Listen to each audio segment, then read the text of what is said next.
General flow of evaluation process in an organization. So every organization will have different policies on how they are evaluating their employees' performance.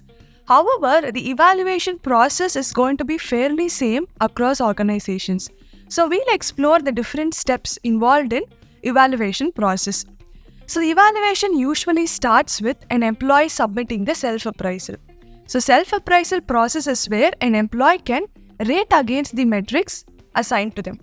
And once self-appraisal is submitted, the next step is going to be the peer review. So in Zoho People, we call it as multi-rater review. This process is nothing but where a reporting manager or an admin can select peers from other departments or even from anyone in the organization to give rating about this particular employee. And the selected peers will have an option to rate the employee. And once peer rating is done, the last step is going to be manager's review, where the reporting manager can look the self-assessment, the rating given by the peers, and finally, they'll be able to provide the final score and the rating. We call it as manager's review because in most of the cases, it is going to be the reporting manager who will be doing the review. But there can be other options as well, where the department head to do the review or even one particular individual who will be carrying out the review process. So self-appraisal, peer review, manager's review, and this is when you will be publishing the results to your employees. So before publishing the results, depending upon your organization's policy, you can also include one step which is called normalization. So normalization is nothing but it is a process of comparing your raw performance data with a standard scale. So when I say standard scale, you have an organization policy where you can accommodate only 5% of people in the scale called outstanding, and you will allow only 10% of people to be in the rating scale called excellent.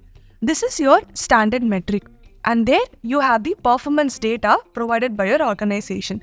You're going to evaluate both these options. So you have a data where according to the current cycle, you have 6% of employees falling in the scale called outstanding. But your standard scale is where you can have only 5% of employees. So you're going to match the rating based on your standard scale. And once this is done, you will be able to publish this information with your employees. So employees are notified, they'll be able to view the results. And based on the results that they see, they can provide feedback about the appraisal process. This is one outcome of your evaluation process. The other outcome is with respect to salary hike. So depending upon the rating the employee has got, you can also include the salary hike process. In addition to salary hike, you can also propose promotion to your employees. So there are two possible outcomes after you publish the results with the employees. One is you can have salary hike, and the other option is where you can also propose promotions. So this is how in general every organization will do the evaluation process. However, the metrics that they use to evaluate their employees are going to be different. So what is a primary step that you will have to take to launch this evaluation process in your organization? It is going to be setting up the evaluation metrics, because for you to evaluate an employee, you need metrics against which you can evaluate their performance. So the first step towards setting up the performance evaluation process is going to be identifying the metrics. And once you identify the metrics, then you're going to assign these metrics to all of your employees in the organization.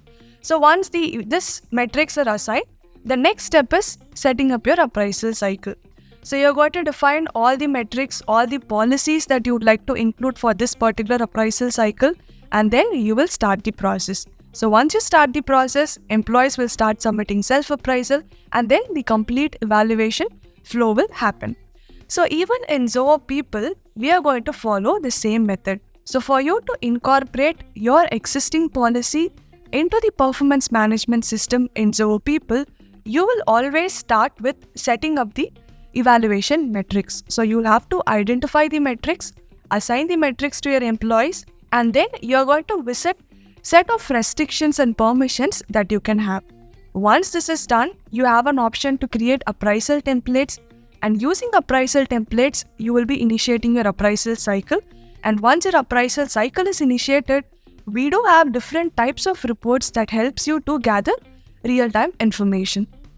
So using the performance management system in Zoho People, you will be able to incorporate your existing policy into our tool, thus automating your entire evaluation process.